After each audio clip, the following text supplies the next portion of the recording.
শুধুমাত্র বাংলার পালস টিভিতে দেখুন জীবন রহস্য প্রতি শনিবার সন্ধ্যে 6টায়। জীবন রহস্য অনুষ্ঠানের এই পর্বে আপনাদের সবাইকে স্বাগত জানাচ্ছি। যায় এবং পতি এ সন্ধি বিচ্ছেদ করলে হয় দম্পতি। আর আমাদের আজকের বিষয় দাম্পত্য নিয়ে, যে দাম্পত্যের কলহ বা গোলযোগ রীতিমতো আজকের সমাজকে বিদীর্ণ করে চলেছে। আমাদের সঙ্গে এই বিষয়ে আলোচনার জন্য রয়েছেন পণ্ডিত শ্রী কল্পতরু। তাকে স্বাগত জানাচ্ছি আমাদের এই অনুষ্ঠানে।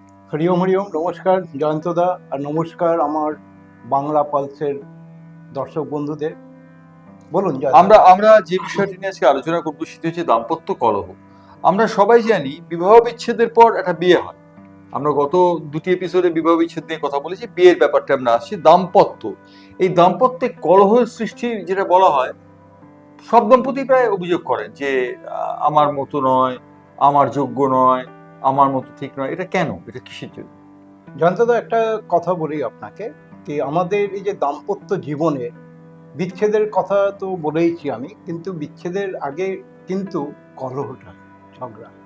আসলে কি হচ্ছে, মানুষের যে জীবনে যে জাতক আর জাতিকা, পুরুষ আর স্ত্রী, এদের যে এখানে আবার এই জ্যোতিষ আর আজকে কিন্তু বাস্তু নিয়েও আমি বোঝাবো কি কেন এই কলহটা হয়, কারণটা কি। প্রথম হচ্ছে জ্যোতিষশাস্ত্র দিয়ে যখন আমরা এটাকে বিবেচনা করি, তো আমাদের যেটা বিবাহ বিচ্ছেদের মধ্যে আমি অলরেডি একটা পয়েন্ট নিয়ে আলোচনা করেছিলাম, সেটা হচ্ছে ম্যাচিং, মানে জোটক বিচার।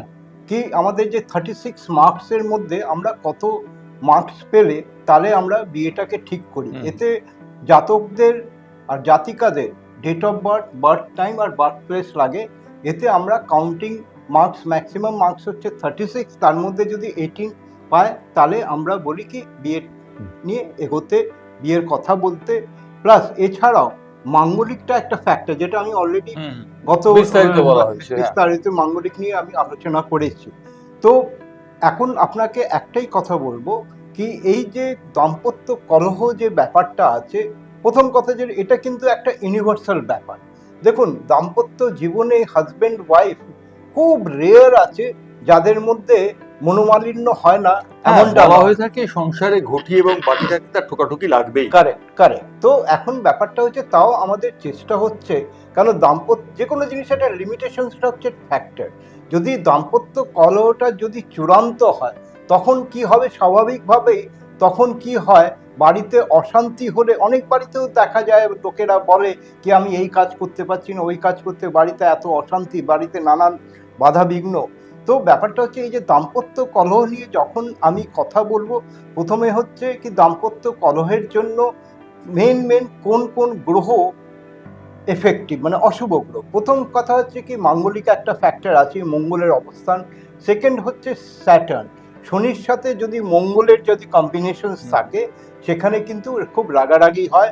আরেকটা প্ল্যানেট আছে, সেটা হচ্ছে রাহু আর মঙ্গল কিন্তু সে একই অবস্থা। রাহু মঙ্গল কি করে, আরও এক্সট্রিম পর্যায়ে নিয়ে যায়। আর দ্বিতীয় কথা যেটা হচ্ছে, আরেকটা জ্যোতিষশাস্ত্রে যেটা সবচেয়ে বড় একটা ইম্পর্টেন্ট প্লেস হচ্ছে, জায়গা হচ্ছে 6th হাউস, যেটাকে আমরা রিপুস্থান বলি, ষড়রিপু। মানে আমাদের যে পঞ্চেন্দ্রিয় প্লাস মন যেটা আছে, এই পঞ্চেন্দ্রিয় আর মন কিন্তু আমাদের মনের অবস্থাটাকে, মানে আমরা বুঝতে পারি এর মনের অবস্থাটা কি করতে পারে। তো 6th হাউসটাও একটা বিশাল জায়গা, যেটাকে নিয়ে আমরা সবসময়, কেন এমনি জ্যোতিষশাস্ত্রে বলাই হচ্ছে 4th house, 6th house, 8th house and 12th house. 6th হাউসটা হচ্ছে রিপুর জায়গা, আর 4th হাউসটা হচ্ছে বাবা মার জায়গা। সেটা আমি ব্যাখ্যা করেছিলাম লাস্ট এপিসোডে। কেন 4th হাউস বাবা মার জন্য, বাবা মারা কি করে, নিজের যা হয়, আগেকার দিনে বিয়ে কি হতো, পছন্দ খালি পরের ব্যাপার, আগে বাবা মা যেটা বলতো সেই বিয়েটাই করা হতো। আর তখনকার দিনে কিন্তু আমি যা ম্যাক্সিমাম আমরা যা দেখেছি, খালি গণ নিয়ে বিচার হতো। কিন্তু ওই বললাম যে জোটক বিচার, এই যে 36 মার্কসে যে গণের যে বিচার হচ্ছে, গণের বিচার মাত্র হচ্ছে আপনার 6 মার্কস। অর্থাৎ আমরা বুঝতে পারছি এটা বিজ্ঞানসম্মত ব্যাখ্যা রয়েছে। এবং বিজ্ঞানসম্মত ব্যাখ্যা অনুযায়ী পণ্ডিত শ্রী কল্পতরু আমাদের স্টুডিওতে আজকে যা বললেন, আগে জোটক বিচার করা হতো গণ দিয়ে, এখন কিন্তু তার ভিন্ন পথ হয়ে গেছে এবং ভিন্ন মত, এবং সেই ভিন্ন মত দিয়ে কার সঙ্গে কার বিয়ে হলে সঠিকভাবে সেটা হবে, সেটা নিরূপণ করে দেন জ্যোতিষবিদ্যা।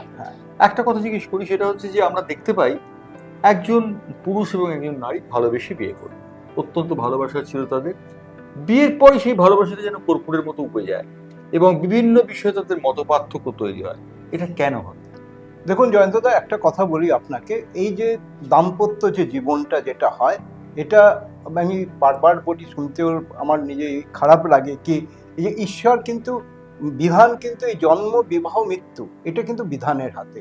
আবার আরেকটা কথা বলে দিই, এই যে দাম্পত্য জীবনের পিছনে কিন্তু প্রারব্ধ বলতে গেলে গত জন্ম, তার আগের জন্ম, এই জন্মে আমাদের যা রিলেটিভ ফ্রেন্ড সার্কেল যা কিছু হয়, কিন্তু এই গত জন্ম তার আগের জন্মের পরিণাম। কিন্তু আজকে দেখবেন কে জাতিস্বরের কথা আমি ওর আগের এপিসোডে যেমনি বলেছি, তো আমাদের এই যে দাম্পত্য জীবনটাও হচ্ছে নির্ভর করছে, কারণ মানুষ কিন্তু জন্মগ্রহণ করে আবার নানান জনিতে গিয়ে, আমাদের যে পশু পাখি যা কিছু আছে সেই জনির পর কিন্তু মানব জীবন যখন গ্রহণ করে, তখন কিন্তু সেই প্রারব্ধ অনুযায়ী মানুষ কি করে, সেই ফলটাকে ভোগ করতে হয়।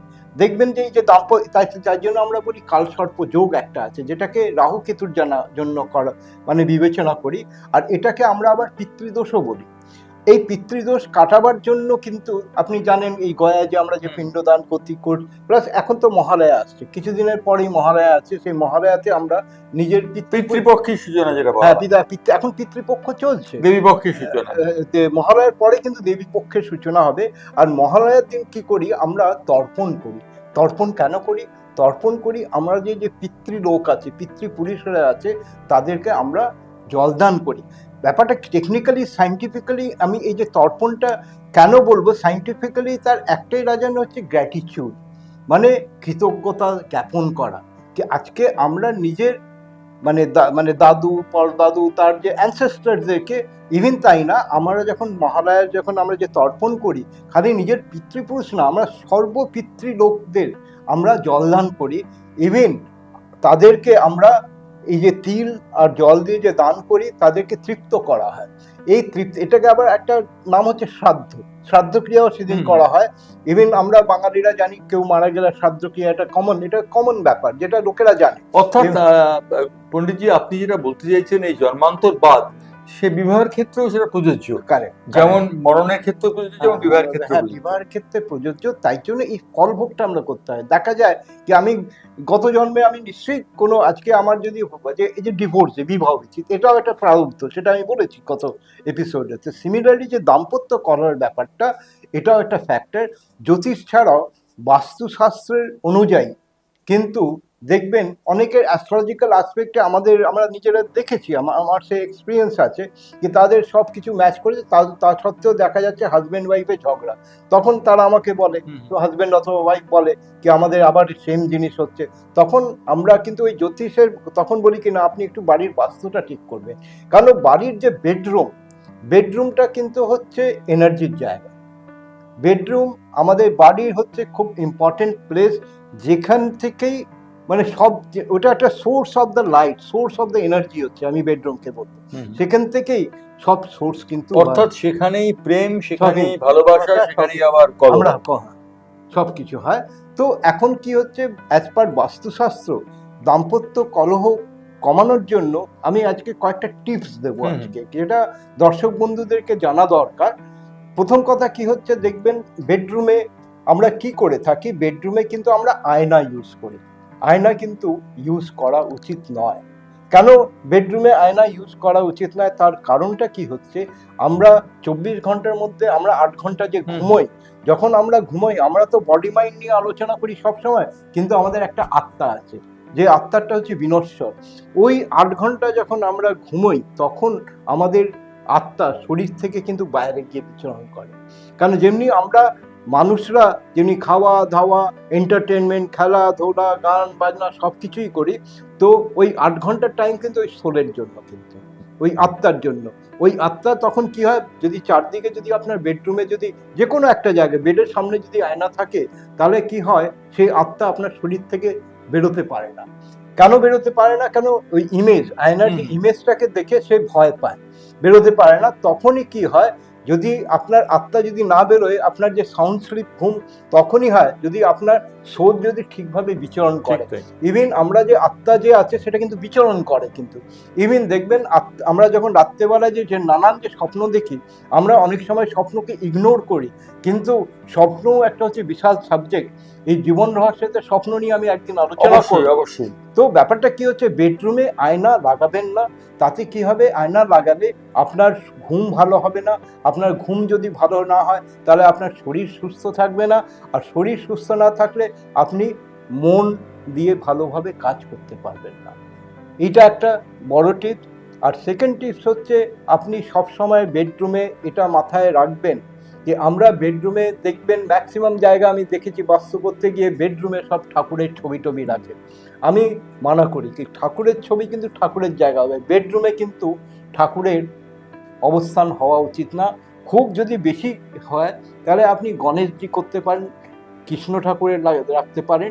কিন্তু আমি একটাই কথা বলবো যে আমাদের শরীরে আমাদের যা আছে ভগবান আমাদের শরীরেই বাস করেন, কিন্তু তাই জন্য ঘুম থেকে উঠেই প্রথমে আমি বলবো কি আগে নিজের এই দুটো হাতকে দেখা। এই হাতের মধ্যেই কিন্তু আমার মা লক্ষ্মী, সরস্বতী আর সবাই আছে, আর পুরো হাতে হরি বাস করে। তো বাস্তুশাস্ত্র মতে বেডরুমটা একটা বিশাল ফ্যাক্টর, যেটাকে আপনাকে সঠিক রাখতে হবে।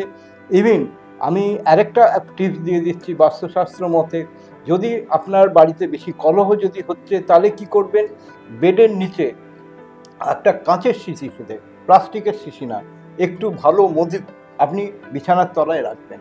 অনেক সময় দেখবেন বাস্তুশাস্ত্র মতে আমরা বলি, অনেকের কি করে আজকাল মানে ওই কি বলে ওয়ার্ড্রোব টাইপের যে খাট হয়, কি বলে খাট, যার নিচে বক্স খাট, যার মধ্যে কি হয় মানে নানান ধরনের সব হাবি জাবি জিনিস দিকে আমরা রেখে থাকি। ওই বক্স খাটে কিন্তু শোবেন, আমি না বলছি না, কিন্তু ওই বক্সের মধ্যে আবর্জনা জাতীয় জিনিস, মানে যেটা নেগেটিভ এনার্জি ক্রিয়েট করে, সেই নেগেটিভ এনার্জি ক্রিয়েট করার জিনিস রাখবেন না।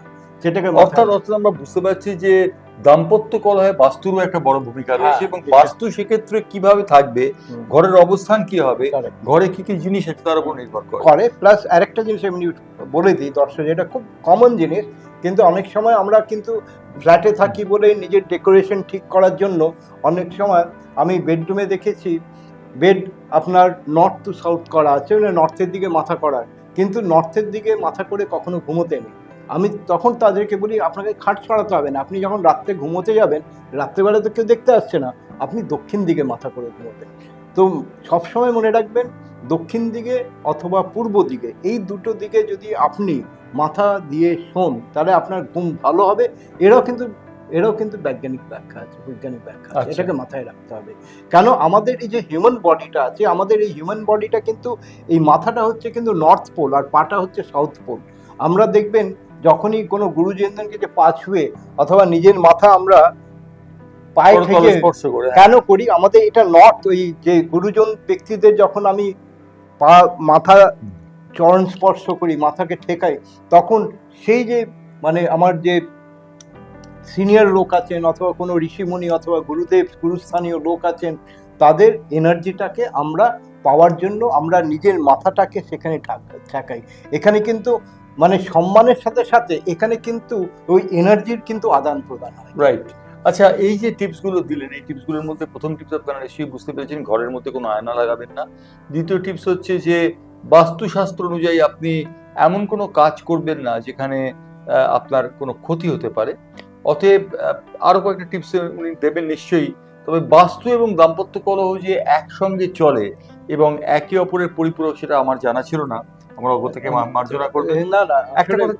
আমি একটা কথা বলি, জানতে তো নিশ্চয়ই বলবো। আমি উত্তর, বাস্তুশাস্ত্রটা হচ্ছে energy management of your home, office অথবা ফ্যাক্টরি। তো বাস্তু স্পেলিং কি হচ্ছে VASTU। যদি আপনার বাড়ির বাস্তু যদি ভালো থাকে, এটাকে উল্টো করে যদি লেখেন তাহলে UTSAV, মানে উৎসব। তো আমরা বলি আপনার বাড়ির বাস্তু যদি ভালো থাকে তাহলে আপনার বাড়িতে উৎসব লেগে থাকবে, মানে আনন্দ। অর্থাৎ চমৎকার ভাবে বললেন। দাম্পত্য কলহ নিয়ে আরেকটি প্রশ্ন আমি করবো, সেই প্রশ্নটি হচ্ছে যে আজকের দিনে অতৃপ্তি এবং এই যে চাকরির ক্ষেত্রে অতৃপ্তি, সম্পর্কের ক্ষেত্রে অতৃপ্তি, সবকিছু মিলে একটা অতৃপ্তি জানা পাচ্ছি, এটা কি দাম্পত্য কলহের কারণ হচ্ছে না? এদিকে শুনুন যে জয়ন্তদা, প্রথম কথা হচ্ছে ওই বডি মাইন্ড শরীর জীবন রহস্যের মধ্যে আমি সবসময় প্রথমেই ফার্স্ট এপিসোড কায়াকল্প নিয়ে শুরু করেছিলাম। কারণ প্রথম কাজ হচ্ছে শরীরটা কিন্তু আধার, আপনার মানে শরীর হচ্ছে মেন জিনিস, তারপরে মন। লোকে আগে মনের কথা বলে, আমি বলি না, আগে শরীরটাকে সুস্থ রাখতে হবে। কারণ সুস্থ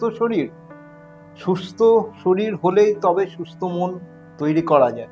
আর সুস্থ মন তৈরি হলে তখনই আমি ভালো কাজ করতে পারবো, ভালো কাজ করতে পারলে আমি ভালো আয় করতে পারবো, ভালো আয় করতে গেলে আমি ভালো খেতে পারবো। তো ব্যাপারটা কি হয়ে গেছে যে তৃপ্তি।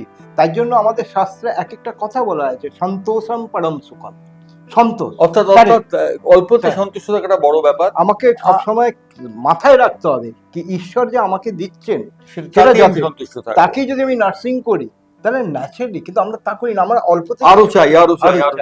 আচ্ছা, একটা কথা জিজ্ঞেস করি, সম্পর্কের ক্ষেত্রে, দাম্পত্য কলহের ক্ষেত্রে তৃতীয় ব্যক্তির একটা বড় ভূমিকা থেকে থাকে।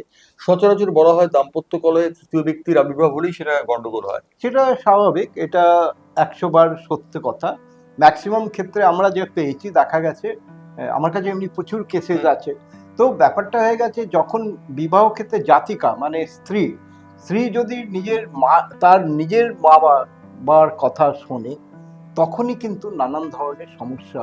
অ্যাকচুয়ালি ব্যাপারটা কি হয়ে যায়, সমস্যাটা কোথায় হয়ে যায় কি স্ত্রীরা চায় আমি পুরুষকে বশ করবো। তো এই যে ব্যাপারটা কি হয়ে যায় কি, দেখুন আজকে কিন্তু আমরা নিজের শাস্ত্রে রামকৃষ্ণ পরমহংসদেব নিজের মা শারদাকে কিন্তু ষোড়শী রূপে পুজো করেছিলেন, তাই তো? ব্যাপারটা হচ্ছে এই যে সম্পর্কটা হচ্ছে কি করে তৈরি করবো, সেটা তৈরি করার জন্য আপনাকে সেই positive education, positive knowledge, positive ক্রিয়া কর্ম প্লাস সেই পরিবেশটাকে তৈরি করতে হবে। তো আমাদের সেই পরিবেশটাকে আমরা তৈরি করি না। তো জীবন রহস্যের মধ্যে আমি একটাই কথা বলবো, এই পরিবেশ এনভায়রনমেন্ট নিয়েও কথা বলেছি আপনাদের। পরিবেশটা হচ্ছে সবচেয়ে বড় জিনিস। আপনার পরিবেশ যদি ঘরের ভালো থাকে, দেখবেন আমরা সবসময় নিজেকে সন্তানকে মানুষ করার জন্য আমরা পরিবেশের দিকে আমরা খেয়াল রাখি। ন্যাচারালি যে বাড়িতে বাবা মা ভালো থাকেন, যেখানে কলহ কম থাকে, তাদের সন্তানরা একটা পরম্পরা ব্যাপার রয়েছে, অথবা ধারাবাহিকতা রয়েছে। প্লাস সংস্কার বলে যে একটা কথা আছে, মেন সংস্কার। আমরা যে স্কুলে গেলেই ভালো স্কুলে গেলেই যে সে ভালো স্টুডেন্ট হবে তা মানে নয়। কিন্তু আমি এতক্ষণ পর্যন্ত রোগের কথা শুনলাম, রোগের কোনো নিদান আছে? দাম্পত্য কলহের নিদান? আমি তাই জন্য বললাম বেডরুমে কি করবেন। দাম্পত্য কলহের নিদানের জন্য আমি একটাই কথা বলবো, কারণ জ্যোতিষ শাস্ত্র অনুযায়ী, কারণ এর ডিফারেন্ট প্ল্যানেট এফেক্টস করে, দাম্পত্য কলহকেও কমানো যায়। কারণ কিভাবে কমানো যায়, জ্যোতিষ শাস্ত্রে বিচার করে আমরা যে আজকে আমি অনেক কাউকে বলে, দেখো আমি তোমার ডেস্টিনিকে চেঞ্জ করতে পারবো না, তোমার যে ডেস্টিনি আছে সেটাই থাকবে। আমি তোমার যে অশুভ গ্রহ আছে, যেই অশুভ গ্রহ তোমাকে অশুভ পরিস্থিতি, অশুভ পরিবেশ তৈরি করে, ইভিন এই যে রাগ ক্রোধ, এটা কিন্তু অশুভ গ্রহের জন্য হয়। কিন্তু ইভিন দেখবেন ইমোশন, ইগো, এটাও কিন্তু অশুভ। আমরা কোনো জিনিস মেনে নিতে পারি না। ইভিন আমরা যে একটা রিভেঞ্জ নেওয়ার যে ব্যাপারগুলো, এগুলো কিন্তু অল নেগেটিভ পশ্চার, কিন্তু সেগুলোকে আমরা খেয়াল করি না। অর্থাৎ আপনাকে নিজেকে জয় করতে হবে, নিজেকে জয় করে এগিয়ে যেতে হবে। আমার শেষ একটা প্রশ্ন রয়েছে, আমাদের এই অনুষ্ঠান অনেক দম্পতিরা দেখছেন, তাদের জন্য কোনো টিপস যদি থাকে?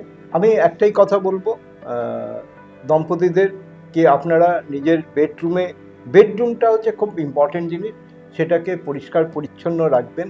সেখানে আমি যেমনি মধু বললাম, সেমনি আপনি নিজের বেডরুমে একটা বাটিতে ভালো কর্পূর রাখতে হবে। ভালো কর্পূর বলতে গেলে আমরা যে কর্পূর যে ইউজ করি সেটা আরতি করার যে গোল গোল, ওর মধ্যে ওয়্যাক্স থাকে, তা না, ঢেলা কর্পূর কিনতে পাওয়া যায় কেজি দরে। আপনি এক ঢেলা কমসে কম 25 গ্রাম কর্পূর, ওটা উবে যাবে ঠিকই, কিন্তু কর্পূর কী করে, সে পজিটিভ এনার্জিটাকে ক্রিয়েট করে। আর সেকেন্ড থিং কী হয়, নেগেটিভিটিগুলোকে দূর করে দেয়। তো এই কর্পূরটা আপনারা ইউজ করবেন, দেখবেন এতে কি হয়, বাড়ির অ্যারোমাটাও খুব ভালো থাকে। ইভিন দেখবেন একবার একটা বাড়িতে ইভিন ভালো ধূপকাঠি ইউজ করবেন, ধুনো ইউজ করবেন, লোবান ইউজ করবেন। দেখুন আমরা যে পুজো পাঠ করি, আমরা চোখে দিয়ে এই পুজো করছে, ভণ্ড সাধু, ভণ্ড দেখানোর পুজো করছে, তা নয়। কিন্তু আমাদের শাস্ত্রে আমরা যা কিছু করি, এই পুজো পাঠ করি পজিটিভ এনার্জিটাকে ক্রিয়েট করার জন্য। ভালো ফুল, রজনীগন্ধা ফুল, জুঁই ফুল, সুগন্ধি যা কিছু ইউজ করি। তো আমি একটাই কথা বলবো, আমি এই বলছি না যে আপনি পুজো করছেন না, নো প্রবলেম, কিন্তু বাড়িতে পজিটিভ এনার্জিটাকে জেনারেট করার জন্য আপনি দাঁড়িয়ে দেখবেন ফুলসজ্জার রাতে লোকে রজনীগন্ধা ফুল রাখে। কেন, হোয়াই রাখে? কারণ বিয়েটা একটা আলাদা ব্যাপার, বিয়েটা কিন্তু অর্থাৎ আমরা বুঝতে পারছি পজিটিভ এনার্জির দ্বারা মানুষ নিয়ন্ত্রিত হয়, এ বিষয়ে কোনো সন্দেহের অবকাশ নেই, যেটা আমাদের পণ্ডিত শ্রী কল্পতরু বললেন। এনার্জি দ্বারা তো মানুষ নিয়ন্ত্রিত হয়। অবভিয়াসলি এনার্জি, দেখুন এনার্জি একটা, এই যে আমাদের শব্দটাই কিন্তু ব্রহ্ম। আমি একদিন শব্দ নিয়ে কথা বলবো, সঙ্গীত নিয়ে কথা বলবো, মানে এই লয়, তাল, সারেগামা যে সপ্ত স্বরের কথা বলবো। আপনি একটা জিনিস মনে রাখবেন, এই শব্দটাই ব্রহ্ম। এই শব্দের দ্বারা এই এনার্জি কে কখনো ডিস্ট্রয় করা যায় না। বলা হয় না, আমি একটা যে কথা বলে দিই ওটা কিন্তু রিটার্ন নেওয়া যায় না, নেওয়া যায় কি না, কিন্তু এই গুলি শুনলেও গুলিটা ব্যাক করে না। ব্যাক করে না। তো energy can not created, energy can not destroy. এটা আমরা ডাল্টনস ল ছোটবেলায় পড়াশোনা করেছি, বিজ্ঞানে পড়াশোনা করেছি। কিন্তু আমরা কিছু এনার্জি, যেটাকে কসমিক এনার্জি, এই যে ঋষি মুনিরা, আমরা যা সবসময় যে চেষ্টা করি to receive the cosmic energy, মানে ইমর্টাল এনার্জি, যেটা কখনো নষ্ট হয় না। সেই এনার্জিটাকে পাওয়ার জন্যই আমাদের এই শরীরে, এই কুণ্ডলিনী নিয়ে একদিন আলোচনা করব, আমাদের যে শরীরে যে চক্রগুলো আছে কি করে ওগুলোকে আমি জেনারেট করব, ইভেন প্রতি কটা চক্রের কি কি কালার আছে, এভরিথিং নিয়ে আপনার সাথে আমি আলোচনা করব। অর্থাৎ আমরা আজকে দাম্পত্য কলহ নিয়েছিলাম, দাম্পত্য কলহ নিয়ে পণ্ডিত শ্রী কল্পতরু আপনাদের টিপসও দিয়েছেন। আমরা পরের সংখ্যায়, অর্থাৎ পরের সপ্তাহে যে বিষয়টি নিয়ে আসবো, সেই বিষয়টি হচ্ছে বাস্তু। বিশাল সাবজেক্ট অফ এনার্জি, এবং সেই বাস্তু নিয়ে আমরা আলোচনা করব। বাস্তুর দ্বারা কিভাবে মানুষের জীবন নিয়ন্ত্রিত হয় আমাদের আলোচনার বিষয়বস্তু হবে সেটাই। ধন্যবাদ শ্রী কল্পতরু আমাদের সঙ্গে। হরি ওম, হরি ওম। জয়ন্তদা নমস্কার, দর্শক বন্ধুদের নমস্কার। হরি ওম, হরি ওম। শুধুমাত্র বাংলার পালস টিভিতে দেখুন জীবন রহস্য প্রতি শনিবার সন্ধ্যে 6টায়।